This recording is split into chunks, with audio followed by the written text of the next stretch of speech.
Dwayne here, PhoenixTypewriter.com. Got the Royal Quiet Deluxe on the bench here. This is a Quiet Deluxe, and it's got a problem that I don't really remember seeing. And so, got this all cleaned up. Everything's cleaned up. Got the shift and balance. Typewriter's all cleaned up, but I can't get this to print very well. So I'm typing with a normal snap action right there, and I can't get this. It's like there's some kind of resistance. And so I messed with the ribbon, I messed with the touch. Like those, I can't even. I gotta really smack them to get them to work. So I'm like, what is happening? So I took, I got the lid loose here, so I ended up taking, and I did replace this ribbon lift, but it has nothing to do with that. It was doing that before that. That ribbon lift had a broken arm on it. So I took this cover off, of course, the plate that goes in there, right there. And I went ahead, well, when I was looking at this, it seemed like it was bottoming out here before it gets up here. Bottoming out on the plate down here, on this plate. So I took the plate off, like that, comes out there. And there's my WO right there that I was typing on. And now they work fine. Just barely touching these. That line right there, just barely touching these keys, and they print perfect. Prints perfect.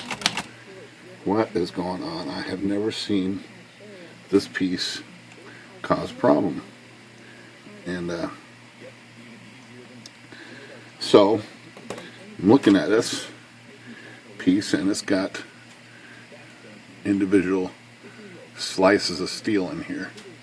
There must be 8 of them, I think, in there. Little thin pieces. And then it's clamped in there. So what I ended up doing was taking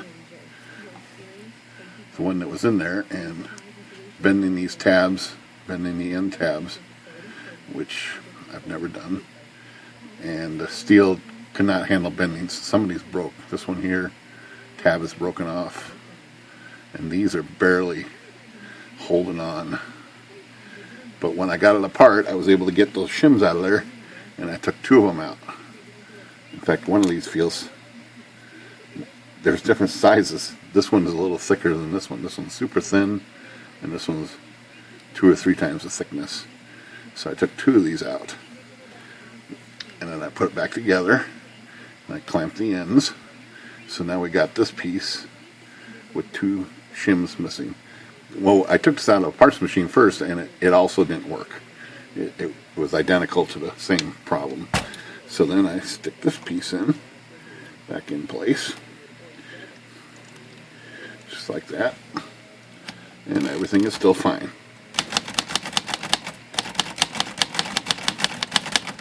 So I never run across that. I don't know if that's, I don't know what's happened with this, if there's something else that was happening and this is just the solution for me on this particular machine, or if that's a common, I can't say it's common. I've worked on hundreds and possibly thousands of Quiet Deluxes and never recall seeing anything quite like that. But that does seem to be the solution on this particular case. Had to take out some of these shims and lower the thickness of this piece here. And it's possible they did expand from, there was like rust and stuff in there, so maybe. So that's my video of the day for a Royal Quiet Deluxe. Phoenix Typewriter, good day.